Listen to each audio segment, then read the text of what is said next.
এটা আমার জন্য আসলে একটা ভীষণ সৌভাগ্য যে আমি আজকে এবং নতুন নিয়োগ পাওয়া চিকিৎসকদের সামনে একটা বক্তব্য রাখার সুযোগ পেলাম। আর মহান আল্লাহর কাছে অশেষ কৃতজ্ঞতা। আমি কখনোই ভাবিনি যে এরকম একটা কোনো প্রক্রিয়ার সঙ্গে আমার যুক্ত হওয়ার সুযোগ হবে। এই দায়িত্ব পাওয়ার পরে যে যতগুলো কাজ করেছি তার মধ্যে যদি আমি মনে করি যে কাজটির জন্য আসলে আমি সবচেয়ে বেশি আনন্দ পাচ্ছি, সবচেয়ে ভালো লাগছে, তার মধ্যে এটা হচ্ছে একটা। বাংলাদেশের সাধারণ মানুষের স্বাস্থ্য সেবার জন্য এই মন্ত্রণালয়ের এই অন্তর্বর্তীকালীন সরকারের দায়িত্ব পাওয়ার পরে যা যা করার কথা ভেবেছি তার মধ্য থেকে আসলে এই নবীন চিকিৎসকদেরকে বাংলাদেশের প্রান্তিক স্বাস্থ্য সেবার সঙ্গে যুক্ত করতে পারার যে সুযোগ আমরা পেয়েছিলাম সেটাকে সর্বোচ্চভাবে কাজে লাগিয়েছি, আমরা চেষ্টা করেছি এবং সেটার ফলশ্রুতিতে আজকে আপনাদের সামনে দাঁড়াতে পেরেছি। আপনাদেরকে অশেষ অশেষ ধন্যবাদ এবং কৃতজ্ঞতা এবং অভিনন্দন, শুভকামনা। আমি বিশ্বাস করি আপনারা যুক্ত হওয়ার মধ্য দিয়ে বাংলাদেশের স্বাস্থ্য ব্যবস্থার একটা ইতিবাচক রূপান্তর হবে। ন্যায্যতা প্রতিষ্ঠিত হয়েছে, মেধা প্রতিষ্ঠিত হয়েছে ইতোমধ্যেই, এবং এইগুলো ভবিষ্যতে আপনাদের সংযোজনের মধ্য দিয়ে বাংলাদেশের স্বাস্থ্য ব্যবস্থায়, প্রান্তিক ব্যবস্থায় না শুধু, আপনারা যেই প্রতিযোগিতামূলক পরীক্ষার মধ্য দিয়ে আপনাদের মেধা স্বাক্ষর রেখেছেন, আপনাদের উপস্থিতি বাংলাদেশের স্বাস্থ্য ব্যবস্থায় অবশ্যই একটা ইতিবাচক রূপান্তর ঘটাবে। আমরা আপনাদের এটা ধারাবাহিকতা রক্ষা করার চেষ্টা করব। আপনারা ইতিমধ্যে জেনেছেন আজকে আপনাদেরকে আগামী 48 ঘন্টার মধ্যে আপনাদেরকে প্রোফাইল ক্রিয়েট করতে হবে, এবং আমরা বিশ্বাস করি প্রোফাইল ক্রিয়েশনের সম্ভাব্য স্বল্পতম সময়ের মধ্যে আমরা একটা মেধাভিত্তিক পদায়ন প্রক্রিয়ার মধ্য দিয়ে আপনাদেরকে যে আপনারা যেই মেধাবী, আপনারা খেয়াল করেছেন যে আপনারা বারবার মেধাবী শব্দটা উচ্চারণ করার জন্য আমি এটা আসলে ভালো লাগা থেকে উচ্চারণ করছি। আপনাদের এই মেধার মূল্যায়ন হবে, মেধাভিত্তিক পদায়ন হবে। শুধু আপনারা যেহেতু ছোট্ট মানুষ, এই একটু খেয়াল রাখতে হবে যে আপনার একটা কমফোর্ট জোন ক্রিয়েট করতে হবে, যে আপনারা আসলে কোথায় কাজ করবেন, আপনার যার যার পছন্দের একটা কমফোর্ট জোন। কারণ পছন্দের তালিকা যখন মেধাক্রম অনুযায়ী আপনারা যারা মেডিকেল কলেজে যখন ভর্তি হন তখনও নিশ্চয়ই খেয়াল করেন যে আসলে এটা মেধা অনুযায়ী কলেজগুলোর পদায়ন হয়। সেই ক্ষেত্রে সবাই যে ঢাকায় আসতে চায় তা না, কিন্তু অনেক মেধাবী মানুষ রাজশাহী, চট্টগ্রাম অথবা খুলনায় পড়াশোনা করে। একইভাবে আসলে আপনারা পছন্দ দেওয়ার সময় এগুলো একটু বিবেচনা করলে দেখবেন 15টি পছন্দের মধ্যে আপনারা আপনাদের একটা কমফোর্ট জোনে আপনাদের কাজ শুরু করতে পারবেন। এছাড়াও শুধুমাত্র মেধার পাশাপাশি আমরা আসলে অন্যান্য অপশনগুলোকেও রেখেছি যেগুলো মানবিকতার জন্য প্রয়োজনীয়। যেমন দম্পতি যদি কেউ ইতিমধ্যে সরকারিতে কর্মরত থাকে অথবা যে কোনো জন, তাহলে অন্য জনের জন্য আসলে সেই সমস্ত অপশন থাকবে। দুরারোগ্য ব্যাধি থাকলে পরে আমরা সেইগুলোর জন্য আসলে আমরা বিশেষ বন্দোবস্ত রাখবো। আমরা এটা অবশ্যই মেধাভিত্তিক, কিন্তু ব্যতিক্রমের জন্য কারোর যদি ব্যক্তিগত মানবিক কোনো সমস্যা থাকে সেগুলোকে অ্যাড্রেস করার ব্যবস্থা আসলে এই অটোমেশনের মধ্যে থাকবে। আমরা আশা করব আপনাদের উপস্থিতি। আমার নিজের মনে পড়ছে আজকে আমি বারবার গতকালকে প্রস্তুতি, গত 7 দিন যাবত যখন প্রস্তুতি চলছিল, আমি বারবার আমাদের যারা মন্ত্রণালয় পর্যায়ে তাদেরকে বারবার মনে করিয়ে দিচ্ছিলাম, দেখেন আমি আমার MBBS অনেক পরীক্ষার কথা মনে করতে পারি না, পোস্ট গ্রাজুয়েশন অনেক পরীক্ষার কথা মনে করতে পারি না, কিন্তু আমি স্পষ্ট মনে করতে পারি প্রত্যেকটা মুহূর্তের কথা আমি যেই দিন প্রথম কাজে যোগদান করেছিলাম। আমি এই কথাটা বারবার বলেছি। আমি আপনাদের জন্য আসলে এই যোগদানের মুহূর্তটাকে অনেক বেশি স্মুথ করতে পারিনি আমরা। আমাদের যেহেতু অনেক বেশি মানুষ এবং এই স্থাপনাতে আমরা চেষ্টা করেছি, কিন্তু ত্রুটি বিচ্যুতি হয়েছে। তারপরও এই আজকের এই যোগদানের মুহূর্তটা আপনাদের জন্য স্মৃতি হয়ে থাকবে। সেখানে যদি কোনো ক্ষত থাকে, কোনো বিচ্যুতি থাকে, তার জন্য আমি দায়িত্বপ্রাপ্ত মানুষ হিসেবে আপনাদের ক্ষমা চেয়ে নিচ্ছি যে আপনাদের এই প্রথম দিনের এই যোগদানের মুহূর্তে যদি কোনো ত্রুটি বিচ্যুতি হয়ে থাকে আমাদেরকে ক্ষমা করবেন। আমরা আসলে এই বিপুল সংখ্যক চিকিৎসকের যোগদানের বন্দোবস্ত করতে গিয়ে আমরা সেটাকে আপনার খুব স্মরণীয় মুহূর্ত করে উঠতে পারিনি। কিন্তু আমার নিজের যোগদানের মুহূর্ত যেহেতু খুবই শান্তি, খুব প্রশান্তির এবং খুবই আনন্দের, আমার খুবই কষ্ট লাগছে আজকে যখন আপনাদের দেখেছি অনেক ভিড়ের মধ্যে আপনাদেরকে এইভাবে করতে হয়েছে। তারপরও বিশ্বাস করি আপনারা এই মুহূর্তগুলোকে মনে রাখবেন, কিন্তু এটাকে আপনাদের অনুপ্রেরণার উৎস হিসেবে আপনারা উপজেলাগুলোতে যখন যাবেন, আপনাদের উপস্থিতির মধ্য দিয়ে বাংলাদেশের মানুষ, দেশের স্বাস্থ্য ব্যবস্থা, ওই উপজেলার হাসপাতাল, ওই ইউনিয়নের হাসপাতাল, ওইগুলোকে আসলে আবার নতুন শ্রদ্ধার চোখে দেখা শুরু করবে।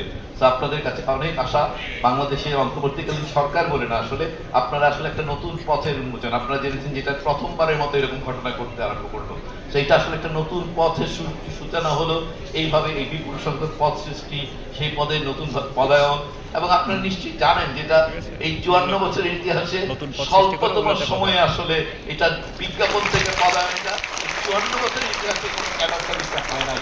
এই বিপুল সংখ্যক তো পরের কথা, মানে এইভাবে এত সংখ্যক তো পরে এত অল্প সময়ের মধ্যে এটা শেষ করা হয়েছে, এবং আরো অল্প সময়ের মধ্যে আমরা আসলে এই বিপুল সংখ্যক চিকিৎসকের পদায়নের ব্যবস্থা ন্যায্যতার ভিত্তিতে করার চেষ্টা করবো ইনশাআল্লাহ।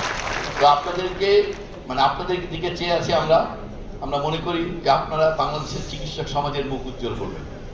চিকিৎসক সমাজের মুখ উজ্জ্বল করবেন। অনেক সীমাবদ্ধতা আসলে আমরা যখন ইন্টার্নি করি তখন যেই পরিস্থিতি, যেই পরিবেশ, যেই ওটি, যে হাসপাতালের মধ্যে আমরা কাজ করি, আমরা যখন এখন যাই, আবার আপনারা যখন উপজেলা যাবেন, এটা একেবারে ভিন্ন একটা পরিস্থিতি, অনেক বেশি চ্যালেঞ্জিং। কিন্তু এই চ্যালেঞ্জটা তো নিতে হয় আসলে। এই চ্যালেঞ্জটা ঐতিহাসিকভাবে আপনাদের পূর্বসূরি উদ্যোগ চিকিৎসকরা নিয়েছে, আমরা নিয়েছি, আমাদের পরে নিয়েছে। আমার প্রথম কর্মস্থল ছিল মঠ বাড়িয়া, 26 ঘন্টা লাগতো সেই 86 সালে সেখানে যেতে। আমি সেখানে শুরু, তারপরে সেটা আমার অনেক আনন্দের স্মৃতি।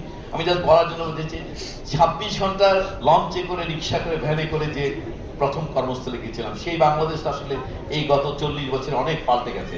আপনাদের নিশ্চয়ই উপজেলাকে অনেক দূরের মনে হবে, কিন্তু আসলে মনে রাখবেন যে এটা আসলে আরো অনেক দিন আগে থেকে অনেক ডাক্তার এইভাবে যেতে যেতে এই উপজেলা, এগুলো একসময় ছিল তো না আসলে।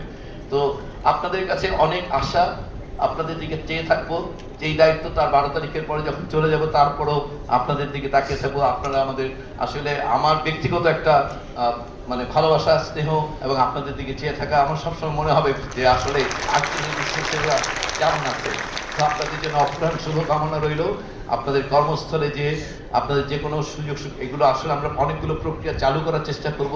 যেটা বললেন নিরাপত্তার প্রশ্নটা আসলে আমরা খুবই গুরুত্ব দিচ্ছিলাম, কিন্তু এটা যে কোনো কারণেই হয়ে উঠুক, আমরা আসলে এই নিরাপত্তা বিষয়ক যে আইন প্রণয়ন, এই বিষয়টা করা হয়ে ওঠেনি। কিন্তু আইনই সব না, নিরাপত্তা একজন চিকিৎসকের ব্যক্তিগত ভাবেও অর্জনযোগ্য ব্যাপার। আমি শুধু আমার নিজের কথা বারবার বলছি এই কারণে যে আমি নিজে সেই সময়কালে আজকের চেয়ে অনেক অনেক খারাপ পরিস্থিতি ছিল উপজেলাগুলো। আমি আর বিশদ গেলাম না। আপনারা যদি কখনো ইতিহাসে দেখেন যে 86 থেকে 90 পর্যন্ত বাংলাদেশের 89 পর্যন্ত উপজেলাগুলো কেমন ছিল, সেই সময়ও কিন্তু আসলে মানে যখন প্রায় টেক্সাসের মতো ছিল বাংলাদেশের উপজেলা, তখনও কিন্তু চিকিৎসকরা সম্মানিত ছিল। বিশ্বাস করেন, আমি আমার মনে করতে পারি, আমি প্রায়বারই উদাহরণে বলি যে যখন সিনেমার টেক্সাসে যে অবস্থা থাকে, যেরকম ভাবে দেখা যেত ওই টেবিলে অস্ত্র, সেই যুগেও চাকরি করে আমরা চিকিৎসক হিসেবে আল্লাহর অশেষ রহমত ছিল, আমরা কখনোই অসম্মানিত হই নাই। তো বিশ্বাস করি আপনারা হবেন না। তারপরও একেবারেই তো উড়িয়ে দেওয়া যায় না। অতএব নিরাপত্তার প্রশ্ন আমাদের ডিজি মহোদয়ের নেতৃত্বে নিশ্চয়ই বাংলাদেশের স্বাস্থ্য ব্যবস্থা মন্ত্রণালয়, স্বরাষ্ট্র মন্ত্রণালয়ের সমন্বয়ে আপনারা যখন যাবেন, আমরা বিশেষভাবে, আমরা যেহেতু একটা নির্বাচনকালীন সময় আপনারা যাবেন, আমরা তাদেরকে সতর্কতা থাকার কথা বলবো। আপনারাও একটু সতর্কতা অবলম্বন করবেন ব্যক্তিগতভাবে, এবং আপনারা সবাই এক একটা উপজেলায় গড়ে 4-5 জন করে যাবেন, আপনারা নিজেরা মিলেও আসলে একসাথে কাজ করবেন। বিশ্বাস করি যে আপনারা সবাই মিলে এই 48 BCS বাংলাদেশের 37,000 চিকিৎসক সবাই মিলে, এবং তার সঙ্গে আপনারা জানেন ইতিমধ্যে যুক্ত হয়েছে নার্স, আরো যুক্ত হবে আগামীতে, আমরা আশা করছি অল্প কিছুদিনের মধ্যে মিডওয়াইফ।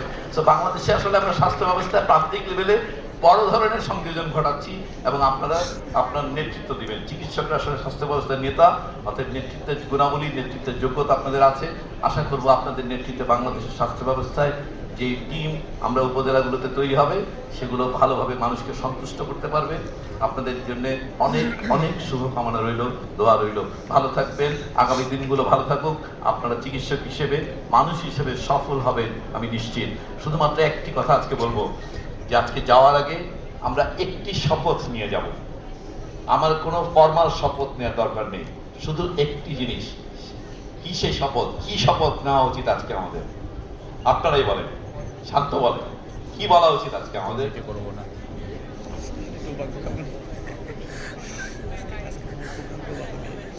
মানে যদি আজকে বাংলাদেশের কনটেক্সটে হিপোক্রেসির বাক্য বলতে চাই, মানে যদি অল্প কথায় বলি যে আমরা কি করব, আমরা বাংলাদেশের চিকিৎসক হিসেবে এই দেশের স্বাস্থ্য ব্যবস্থায় যুক্ত হওয়ার সময় এই দেশের মানুষের প্রতি আমাদের অর্জিত সকল জ্ঞান, দক্ষতা ন্যায্যতার সঙ্গে প্রয়োগ করব ইনশাআল্লাহ।